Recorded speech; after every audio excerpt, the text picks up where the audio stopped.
Ils disent le plus dangereux son dans le monde est le clic d'une arme qui s'enraye. Ils ont tort. Le plus dangereux son est un enfant qui pleure dans une pièce pleine d'hommes qui n'ont pas dormi en 3 jours. Adrian Vlhov était le genre d'homme qui pouvait brûler une ville au sol sans cligner. Mais un mardi soir à Brooklyn, il était juste un père terrifié tenant un enfant de 4 ans qui criait.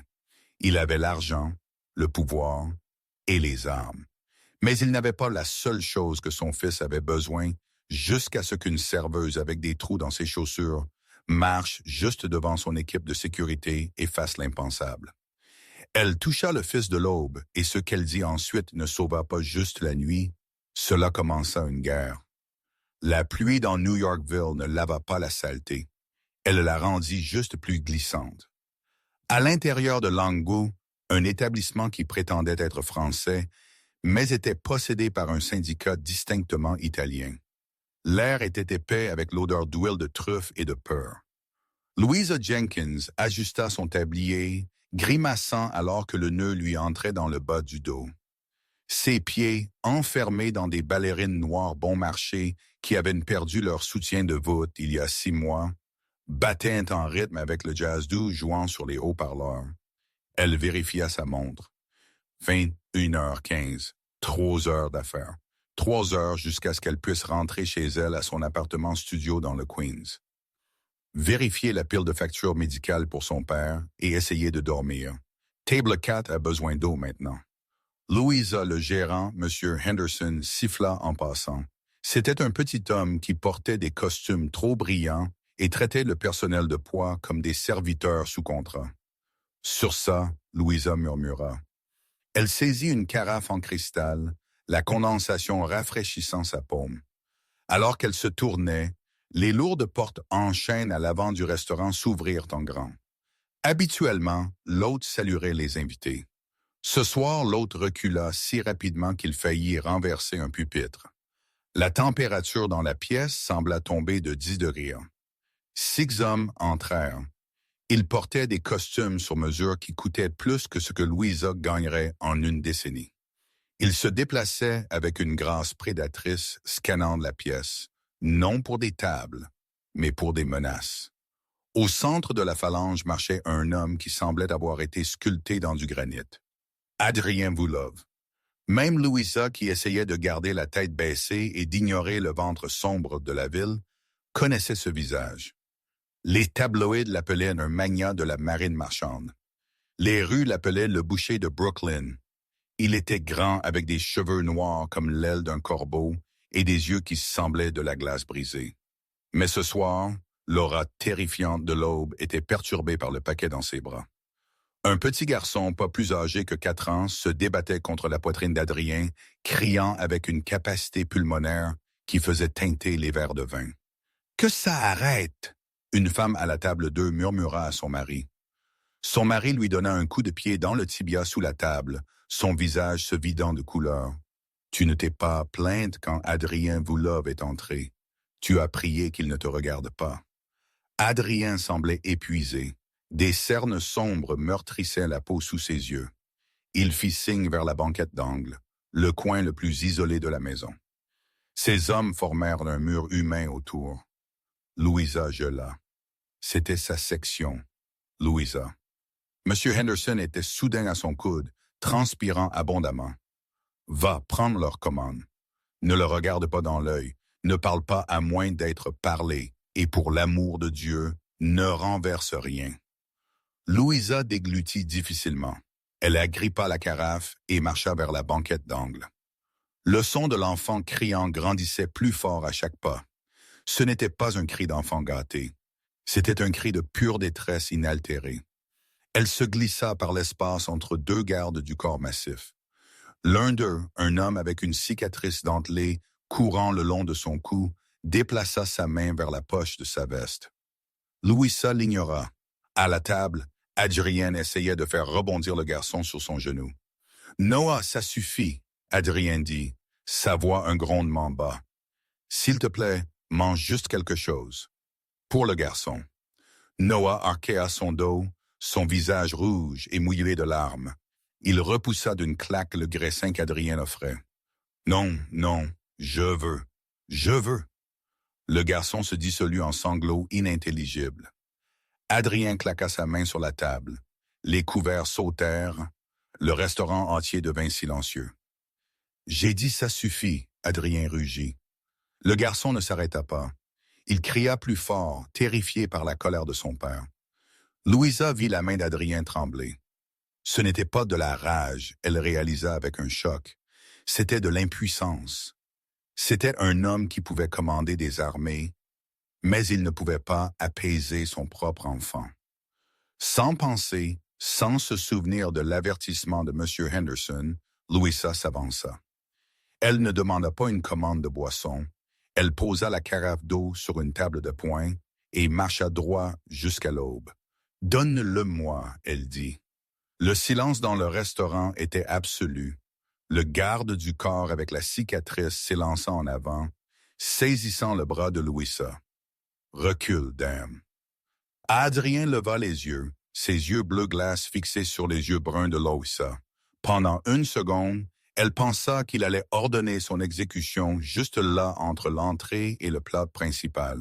« Laisse-la partir, » Adrien dit doucement. Le garde du corps la relâcha. « Il est surmené, » Louisa dit, sa voix tremblant, mais ses mains fermes. « Et il peut sentir ton stress. Tu le tiens comme un ballon de football, pas un enfant. » Adrien la fixa, stupéfait par son audace. Il n'a pas arrêté de pleurer depuis 6 heures. Les nounous, il leur crie dessus. Raclement de gorge. Parce qu'elles ne sont pas de la famille, Louisa dit. Elle tendit ses bras. Puis-je? C'était un pari, un énorme. Mais Louisa vit le désespoir dans les yeux de l'homme.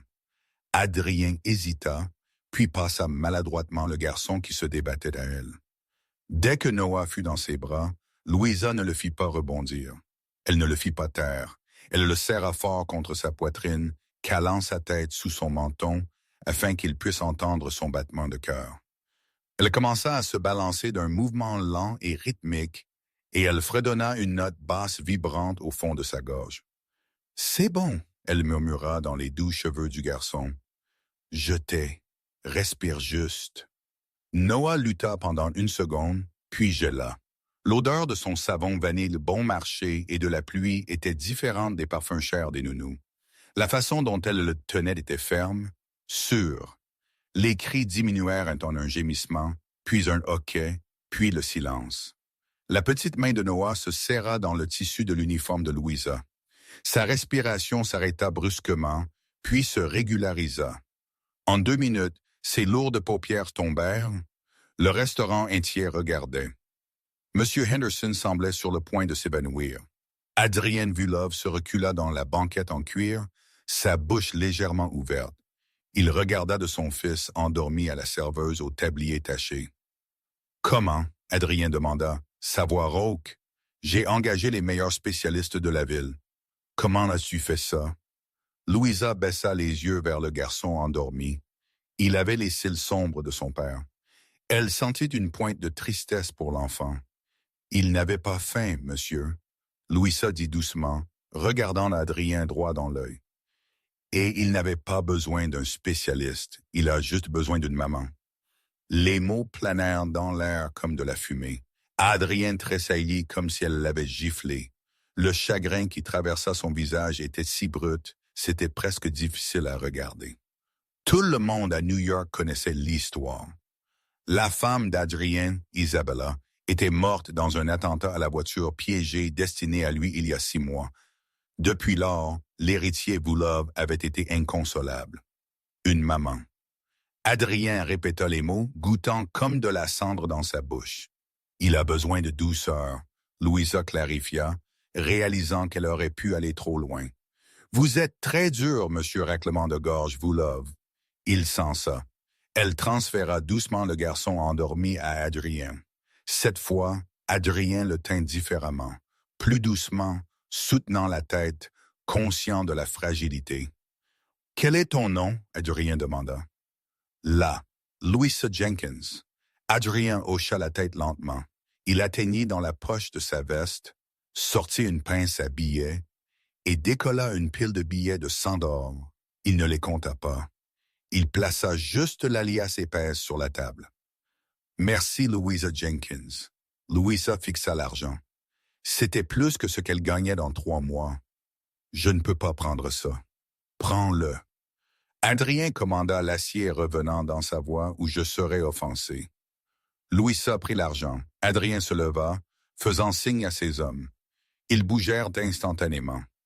Alors qu'il sortait, portant son fils endormi, il s'arrêta à la porte et la regarda une dernière fois. C'était un regard de calcul, un regard de possession. Louisa frissonna. Elle ne le savait pas encore, mais sa vie de serveuse était finie. Les retombées furent immédiates. « Tu lui as parlé? » Monsieur Henderson piailla au moment où la porte claqua. « Tu as touché l'héritier Voulove. Es-tu folle? Si tu avais laissé tomber ce gamin, nous serions tous au fond de la rivière Hudson. » Il a arrêté de pleurer, Louisa dit, fourrant l'argent dans sa poche. Elle se sentait malade. L'adrénaline s'estompait, laissant ses genoux faibles. « Rentre chez toi. » Henderson fit un geste de la main de manière désinvolte. « Tu as fini pour la nuit.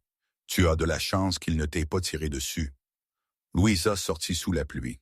Elle serra son manteau plus fort. Elle prit le métro pour retourner dans le Queens, regardant constamment par-dessus son épaule. Le souvenir des yeux d'Adrien Voulove, intense et scrutateur, brûlait raclement de gorge dans son esprit. Quand elle arriva à son appartement, elle jeta l'argent sur la table en stratifié ébréché. 2000 $. Cela couvrirait l'insuline de son père pendant 2 mois et paierait le loyer en retard. Elle s'effondra sur son lit, fixant la tache d'eau au plafond. Il a juste besoin d'une maman. Pourquoi a-t-elle dit ça? C'était la vérité, mais c'était une vérité dangereuse. Le lendemain matin, Louisa fut réveillée par un martèlement à sa porte. Elle se tut, le cœur battant. Avec raclement de gorge, le propriétaire finalement eut assez. Elle ouvrit la porte pour trouver 2 hommes en costume bloquant le couloir. L'un était l'homme avec la cicatrice du restaurant. « Madame Jenkins », l'homme cicatrisé dit. Ce n'était pas une question. « Monsieur Voulove requiert votre présence. »« J'ai un service au restaurant dans 1 heure. » Louisa bégaya. « Vos services ont été couverts indéfiniment. » La panique monta dans sa gorge. « Suis-je en difficulté? Regardez, je ne voulais pas lui manquer de respect hier soir. » Monsieur Voulove n'aime pas m'atteindre. Louisa réalisa qu'elle n'avait pas chevauqué. Elle enfila un jean et un pull, attrapa son sac à main et les suivit dans les escaliers. Un SUV noir élégant tournait au ralenti au bord du trottoir. Les voisins jetaient un coup d'œil de derrière leurs rideaux. La conduite fut silencieuse. Ils traversèrent le pont, sortant de la ville vers les riches propriétés de Long Island. Ils s'arrêtèrent devant un énorme portail en fer orné d'un vin. L'allée faisait 1 mille de long, serpentant à travers des jardins manucurés qui semblaient beaux mais froids. Le manoir était une forteresse. Caméras à chaque coin, gardes armés patrouillant le périmètre. Ils la menèrent dans une bibliothèque qui sentait le vieux papier et le brandy. Adrien Voulove se tenait près de la fenêtre, regardant le ciel gris. Il portait une chemise habillée blanche, les manches retroussées, révélant des avant-bras noueux de muscles et d'encre. « Loua », il dit, se retournant. Il ne sourit pas. « Monsieur Voulove, asseyez-vous. » Elle s'assit sur le bord d'un fauteuil à oreilles en cuir. « J'ai enquêté sur vous, Louisa Jenkins », il dit, marchant vers son bureau et prenant un dossier. 24 ans et abandonné l'école d'infirmière il y a 2 ans quand votre père, Thomas Jenkins, a souffert un AVC. Vous travaillez 2 emplois. Vous avez actuellement 3 mois de loyer en retard et votre père nécessite une chirurgie que l'assurance refuse de couvrir. Coût 40 000 $. Louisa se sentit violée. Vous n'avez aucun droit d'enquêter sur moi. J'ai tout le droit de savoir qui touche mon fils. Adrien répliqua calmement. Il jeta le dossier sur le bureau. Vous aviez raison hier soir. Noah a besoin d'une mère. Les nounous que j'engage durent 1 semaine. Elles ont peur de lui. Ou plutôt, elles ont peur de moi et Noah le sent. Je ne suis pas une nounou, Louisa dit. Non, Vous êtes une naturelle, Adrien dit. Il s'appuya contre le bureau, croisant ses bras. J'ai une proposition pour vous. J'écoute. Je veux vous embaucher. Soins à domicile pour Noah. Vous gérerez ses repas, son emploi du temps, son bien-être émotionnel. En échange, je vous paierai 10 000 $ par mois. Raclement de gorge. Je paierai aussi pour la chirurgie de votre père et le déménagerai dans un établissement de soins privés où il recevra le meilleur traitement dans l'État. La respiration de Louisa s'accrocha. C'était une bouée de sauvetage, un miracle. Mais elle regarda l'homme l'offrant. Il était dangereux, il était un criminel. Il y a une astuce, elle dit. Il y a toujours une astuce. Les yeux d'Adrien s'assombrirent. L'astuce est le monde dans lequel je vis. Il n'est pas sûr. Si vous vivez ici, vous perdez votre vie privée. Vous perdez votre liberté de venir et aller comme bon vous semble, sans sécurité. Et vous ne devez jamais parler à la police ou à des étrangers de ce que vous voyez dans cette maison. Et si je dis non, alors vous retournez dans le Queens. Vous êtes expulsé la semaine prochaine et votre père attend une autre année pour une chirurgie. Il pourrait ne pas survivre. Ce n'était pas une menace. C'était une froide déclaration de fait. Louisa pensa à son père assis dans son fauteuil roulant, essayant de cacher sa douleur.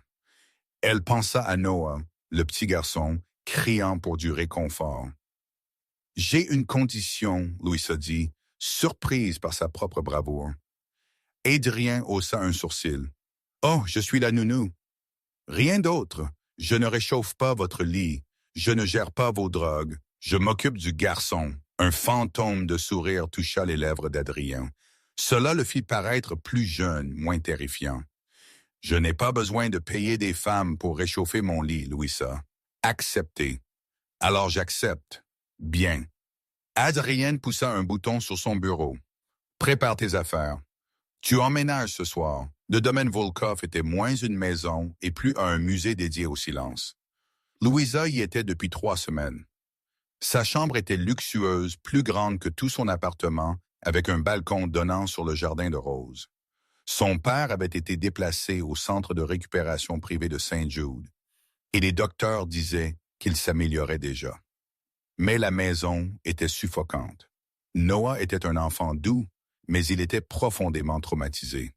Il avait des terreurs nocturnes. Il refusait d'entrer dans certaines pièces et il s'accrochait à Louisa comme à une bouée de sauvetage. Louisa apprit rapidement la hiérarchie de la maison. Il y avait d'Adrien le roi. Il y avait Luca, le garde du corps cicatrisé, qui était en fait le chef de la sécurité. Et il y avait Silas. Silas Vulov était le frère plus jeune d'Adrien.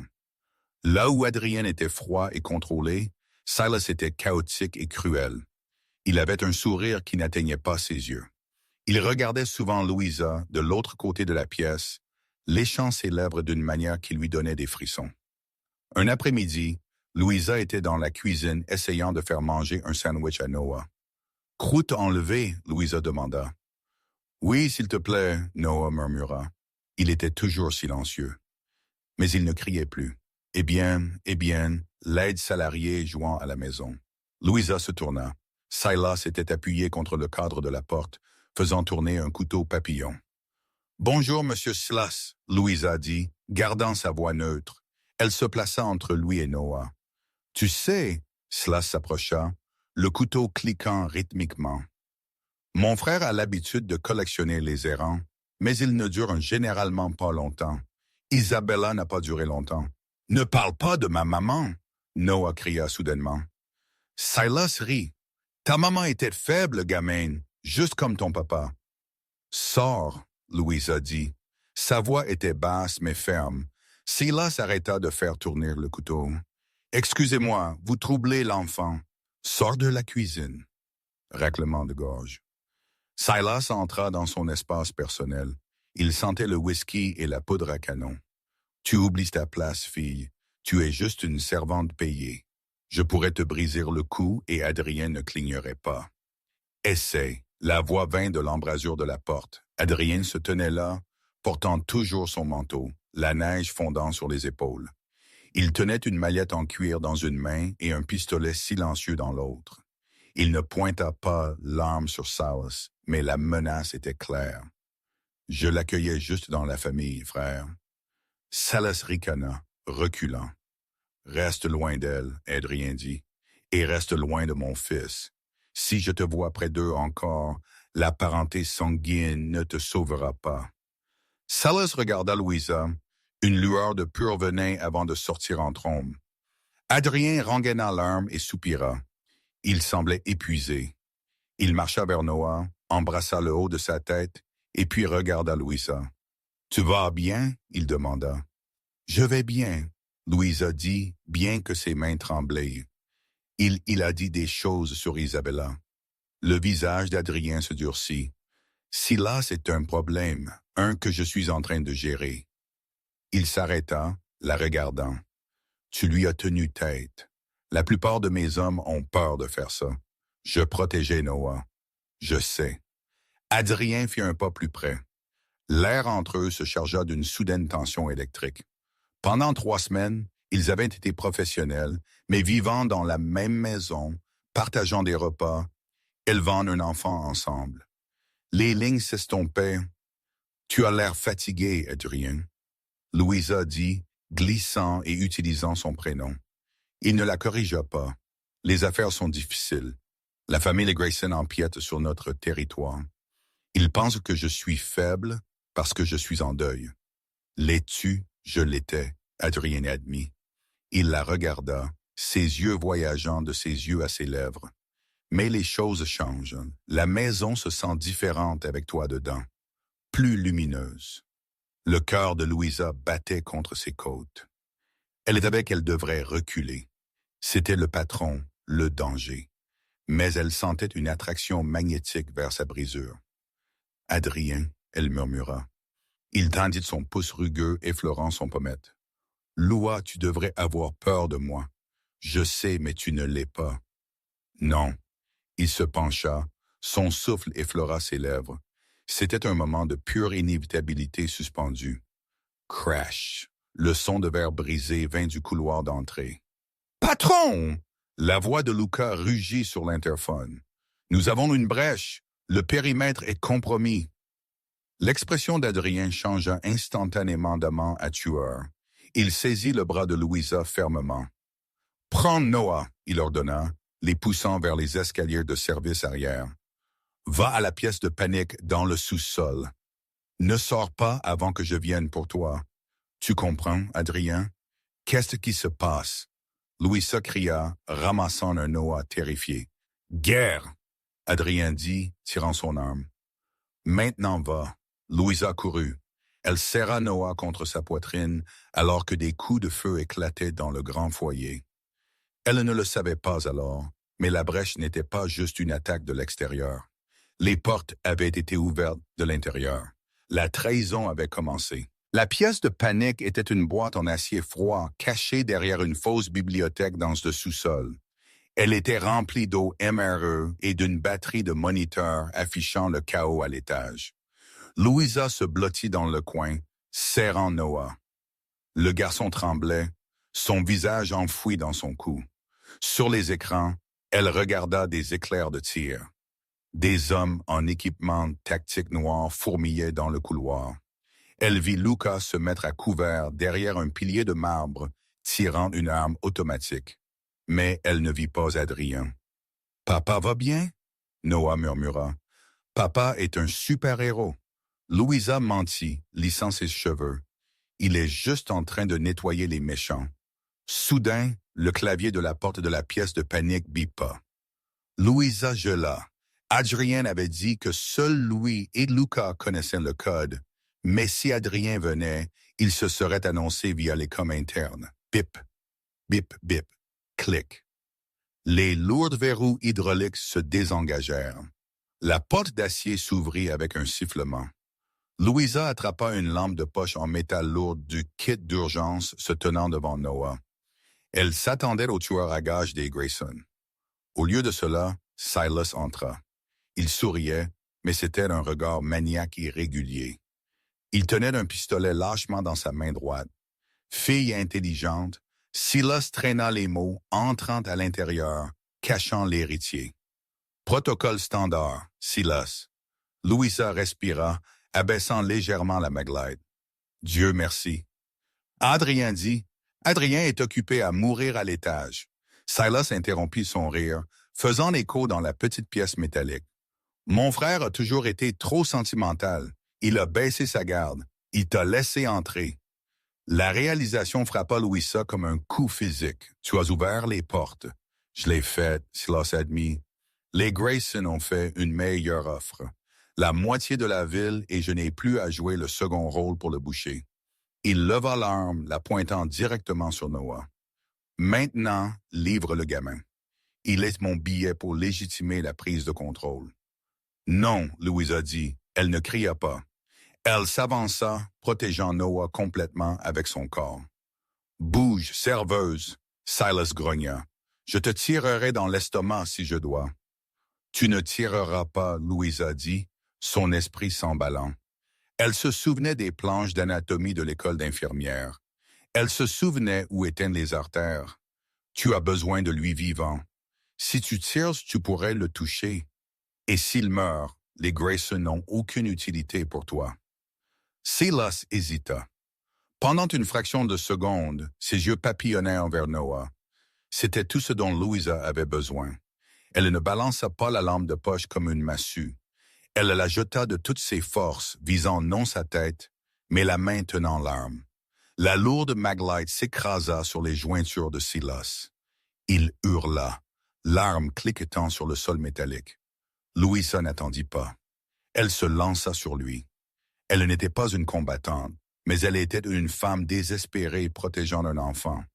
Elle enfonça son épaule dans son estomac, le projetant en arrière contre la porte d'acier ouverte. Silas rugit, attrapant ses cheveux et la jetant au sol. Il se précipita pour l'arme.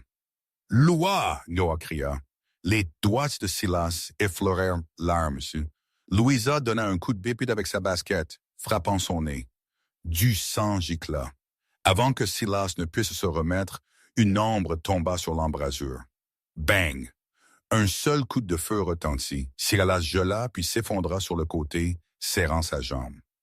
Adrien se tenait dans l'embrasure de la porte. Il était un désordre. Du sang trempant sa chemise blanche, une coupure au-dessus de son œil, mais son arme était stable. « Je te l'avais dit !» Adrien cracha, entrant dans la pièce et éloignant l'arme de son frère d'un coup de pied. « Reste loin d'eux. »« Tu es mort, Adrien. » Silas cracha, se tordant de douleur. « La maison grouille d'eux. Tu ne peux pas sortir. » Adrien regarda Louisa. « Peux-tu courir? » Louisa se leva précipitamment, attrapant Noah. « Oui. » Adrien ne regarda plus son frère. Il frappa simplement le panneau de contrôle, verrouillant la porte de la pièce de panique de l'extérieur, piégeant Silas à l'intérieur de la boîte d'acier. « Laisse-le pourrir, » Adrien dit sombrement. « Nous devons bouger maintenant. » Ils s'échappèrent par un vieux tunnel de l'ère de la Prohibition qui menait du sous-sol au garage d'une maison d'hôte au bord du domaine. Le garage principal avait été explosé. Adrien tomba pratiquement sur le siège conducteur d'une vieille berline poussiéreuse gardée pour les urgences. Louisa attacha Noah à l'arrière et sauta sur le siège passager. Alors qu'ils s'éloignaient sur les routes secondaires, laissant le manoir en feu derrière eux, Louisa regarda Adrien. Idéalement, la voiture aurait dû rouler vite, mais le pied d'Adrien glissait de l'accélérateur. Idéalement, il aurait dû aboyer des ordres, mais sa respiration était peu profonde. « Adrien, arrête-toi, Louisa dit. »« Peux pas, » il articula difficilement. « Pas encore en sécurité. »« Tu te vides de ton sang, » Louisa dit, pointant la tache sombre s'étendant sur son abdomen. « Si tu t'évanouis à 80 mph, nous mourrons tous. »« Arrête-toi, laisse-moi conduire. » Adrien regarda Louisa. Sa vision se brouillait. Il hocha la tête faiblement et guida la voiture sur le bas-côté de la sombre route forestière. Ils échangèrent les places. Louisa avait conduit une Honda Civic déglinguée toute sa vie. Cette lourde berline se sentait comme un char. Elle conduisit pendant 1 heure, suivant les directions murmurées d'Adrien vers une maison sûre, une cabane de chasse au fond des Catskills. Quand ils arrivèrent, c'était presque l'aube. La cabane était froide et poussiéreuse. Louisa porta un Noah endormi à la chambre, puis retourna chercher Adrien. Il s'était effondré sur le tapis dans la pièce principale. « D'accord, patron. » Louisa murmura à elle-même. « Ne meurs pas sur moi. » Elle fouilla la salle de bain de la cabane et trouva une trousse de premier secours. Ce n'était pas grand-chose, mais il y avait de la gaz antiseptique et une aiguille et du fil.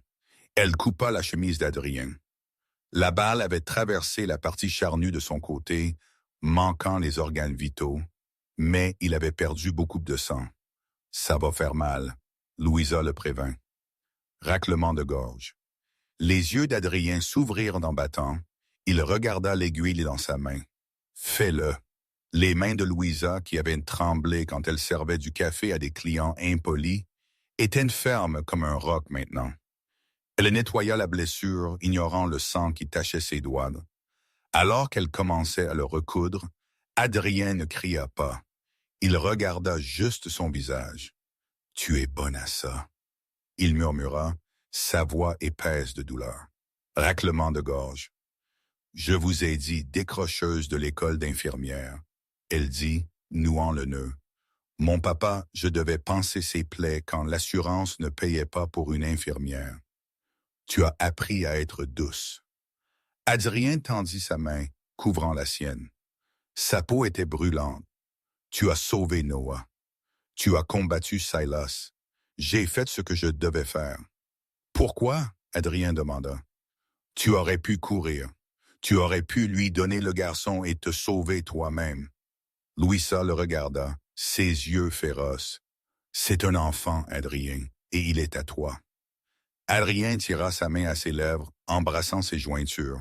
C'était un geste intime, vulnérable, qui fit s'accrocher la respiration de Louisa. « Je n'ai rien à t'offrir en ce moment, Louisa, » il murmura. « Ma maison est partie. Raclement de gorge. Mes hommes sont dispersés. Je suis un roi sans royaume. Tu as Noah, » Louisa dit doucement, brossant les cheveux de son front en sueur. « Et tu m'as. » Adrien ferma les yeux, un air de paix s'installant sur ses traits aigus. « C'est assez pour maintenant. » Il tomba dans un sommeil fiévreux. Louisa ne dormit pas. Elle s'assit sur une chaise près de la porte, l'arme d'Adrien sur ses genoux, regardant le soleil se lever sur les montagnes.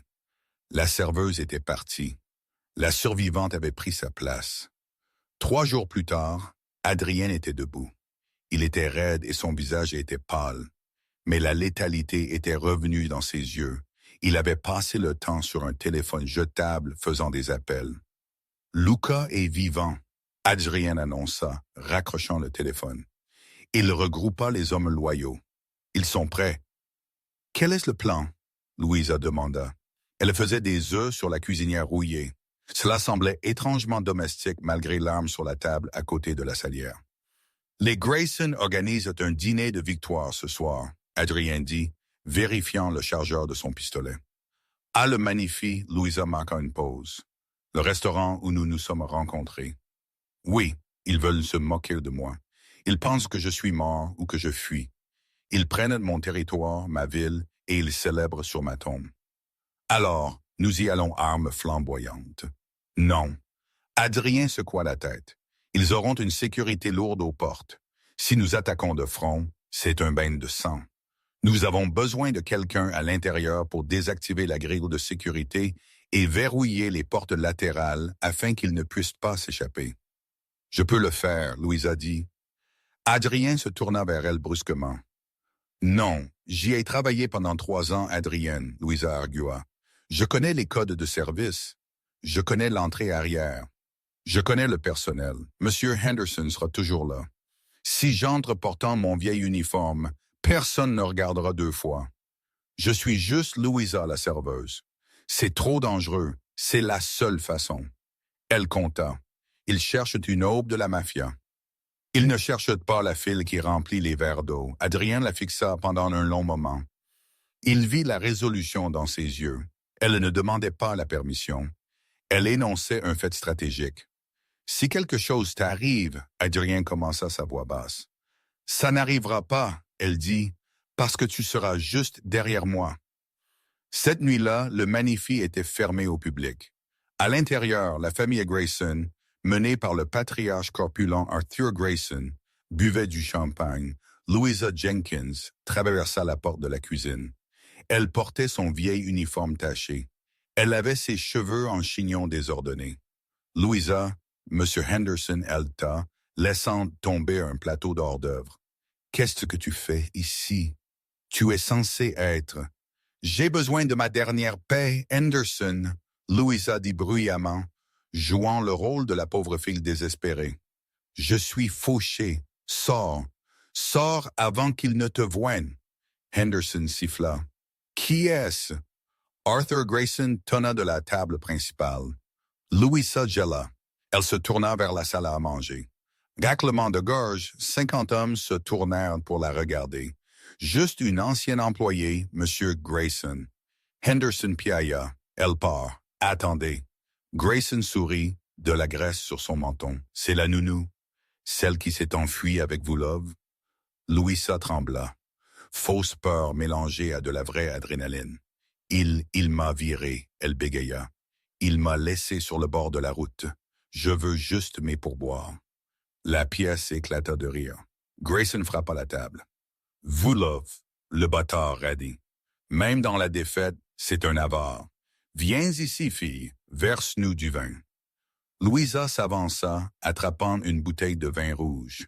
Alors qu'elle se déplaçait autour de la table en versant, elle glissa sa main dans la poche de son tablier. Elle pressa le bouton sur la petite télécommande que Luca lui avait donnée. Clic. Les serrures électroniques des portes avant et arrière s'engagèrent. Les volets en acier sur les fenêtres commencèrent à descendre. « Quel est ce bruit? » Grayson demanda, regardant autour de lui. « Ça, » Louisa dit, sa voix baissant, le tremblement devenant froid et dur. Et le son de la cage qui se ferme. Elle fracassa la bouteille de vin sur la tête de Grayson. Alors que le verre se brisait, les portes de la cuisine s'ouvrirent en grand. Adrian Vulov entra, flanqué de Luca et 10 de ses meilleurs hommes.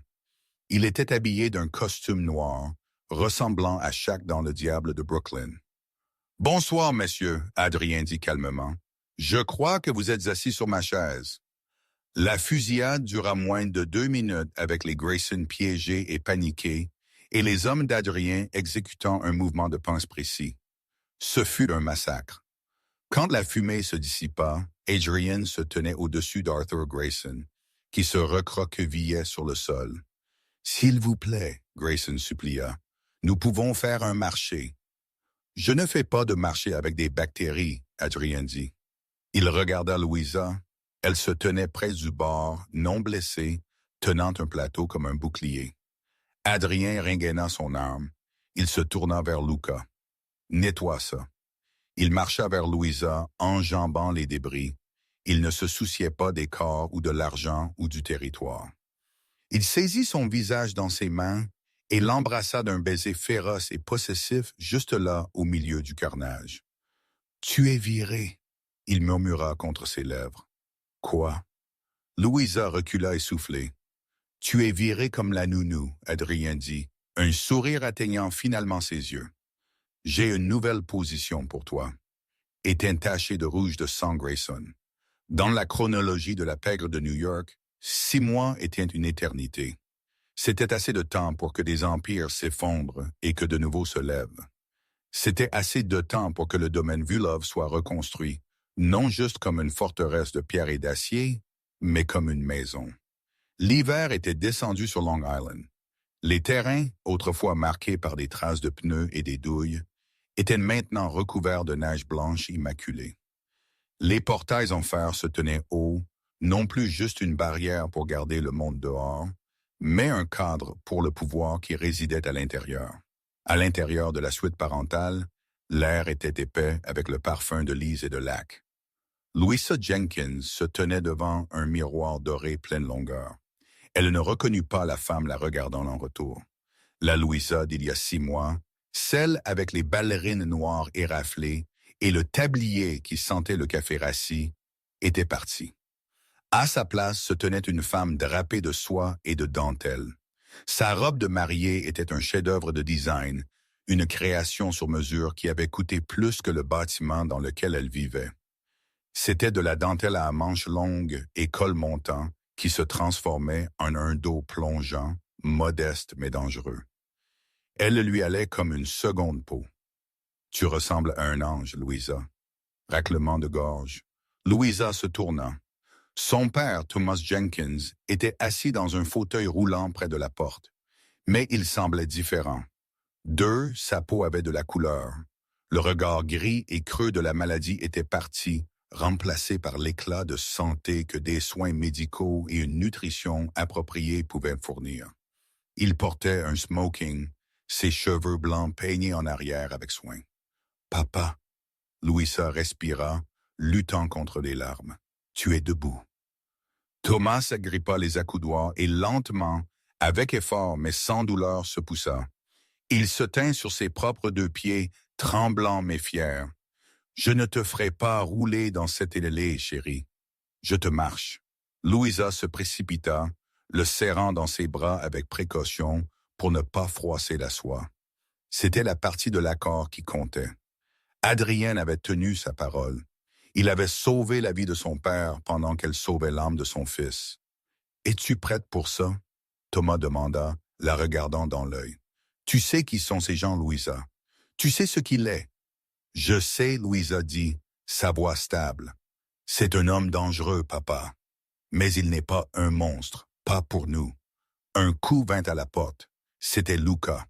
Le chef de la sécurité cicatrisée semblait mal à l'aise dans un smoking formel, sa main planant toujours près de la bosse de son étui d'épaule. « C'est l'heure, Mademoiselle Jenkins, » Luca dit. Puis il se corrigea, un rare sourire touchant ses lèvres. « Madame Vuloff. » La cérémonie fut tenue dans la chapelle privée du domaine, une structure de pierre gothique qui avait survécu à l'incendie. Elle était bondée. Les bancs étaient remplis des personnes les plus dangereuses de la côte Est, dont du New Jersey, liaison de cartels du Sud, partenaires silencieux des syndicats maritimes. Ils n'étaient pas juste des invités, ils étaient des témoins. Ils étaient venus voir si les rumeurs étaient vraies, si le boucher de Brooklyn avait vraiment été apprivoisé par une serveuse. Alors que la musique d'orgue s'amplifiait, une mélodie profonde et envoûtante qui vibrait dans la poitrine, les lourdes portes en chêne s'ouvrirent. Quand Louisa entra dans l'allée, le silence fut absolu. Elle ne regarda pas le sol, elle ne regarda pas les fleurs. Elle regarda droit devant à l'hôtel où 2 figures attendaient. Adrien Vuloff se tenait grand, enfermé dans un smoking noir qui semblait absorber la lumière. Son visage était illisible pour la foule, stoïque, froid, commandant. Mais Louisa vit la tension dans sa mâchoire, la façon dont ses mains étaient serrées à ses côtés. Se tenant à côté de lui, tenant les anneaux sur un oreiller de velours, était Noah. Le petit garçon ressemblait à une version miniature de son père, habillé d'un petit smoking. Mais contrairement à son père, Noah rayonnait. Il rebondit sur ses talons, agitant la main avec excitation en voyant Louisa. Louisa marcha. Chaque pas était une déclaration. Elle sentit les yeux de 500 prédateurs sur elle, analysant sa démarche, son expression, cherchant une faiblesse. Elle ne leur en donna aucune. Elle marcha le menton haut, un rythme qu'elle avait appris en équilibrant de lourds plateaux dans des pièces bondées, converties maintenant en une glissade royale. Quand elle atteignit l'hôtel, Thomas plaça sa main dans celle d'Adrien. La prise d'Adrien était chaude, ferme, ancrante. « Tu m'as fait attendre », il murmura, si seulement elle pouvait entendre. « Je devais m'assurer que je valais l'attente », elle murmura en retour. Le prêtre commença la cérémonie, parlant de devoir, de loyauté et d'éternité.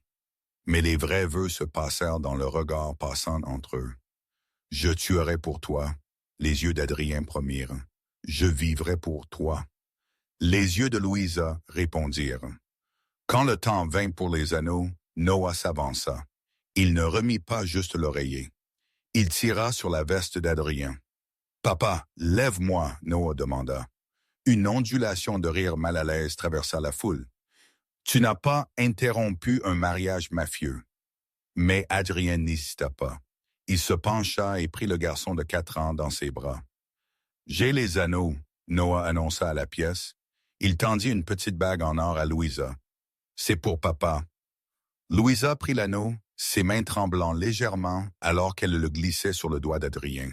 « Et ça, c'est pour Louisa. » Noah tendit la plus petite bague en diamant à Adrien. Alors qu'Adrien glissait l'anneau sur le doigt de Louisa, essayant son destin au sien, Noah enroula ses petits bras autour de leurs 2 coups, les rapprochant. Ce n'était pas scénarisé. C'était désordonné. C'était parfait. Le prêtre racla sa gorge. « Je vous prononce maintenant une famille. » Adrien l'embrassa. Ce n'était pas le baiser poli d'un mariage mondain. C'était un baiser profond, brûlant qui revendiqua son âme. Les applaudissements qui suivirent furent tonitruants, non par politesse, mais par respect. Le boucher avait une reine, et elle avait amené un héritier qui n'était plus brisé. La réception fut tenue dans la grande salle de bal. Des lustres en cristal de la taille de voiture pendaient du plafond.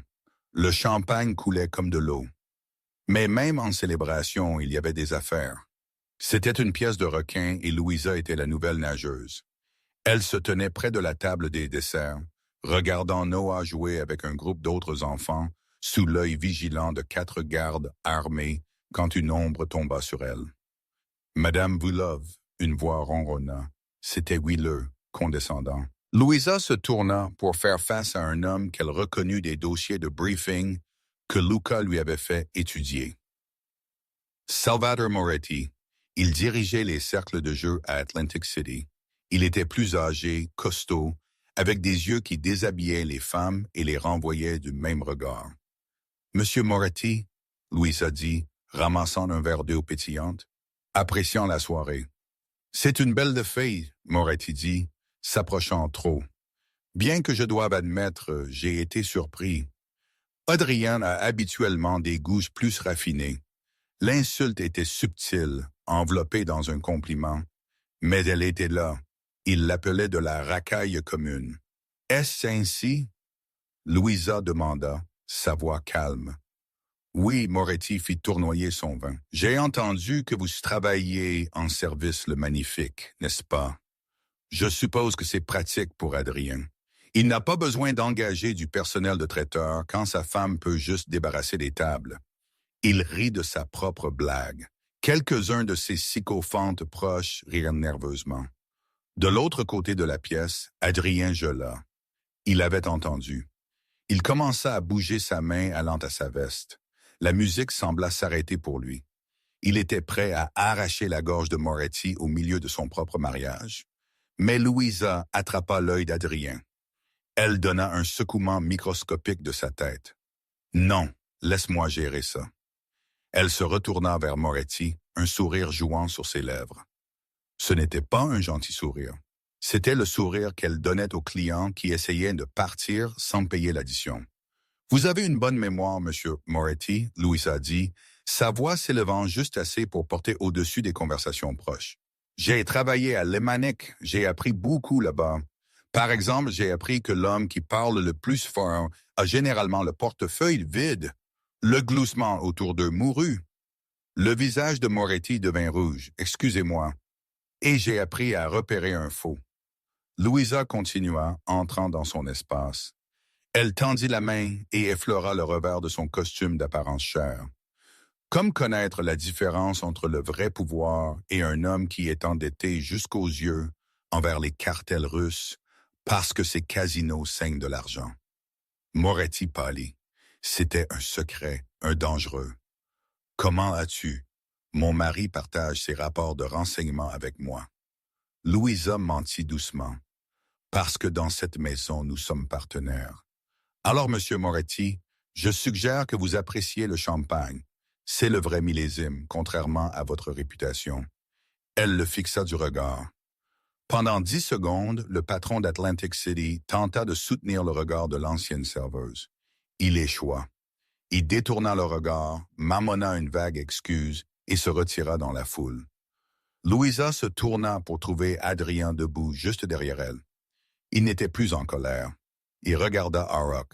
« Rappelle-moi de ne jamais te contrarier.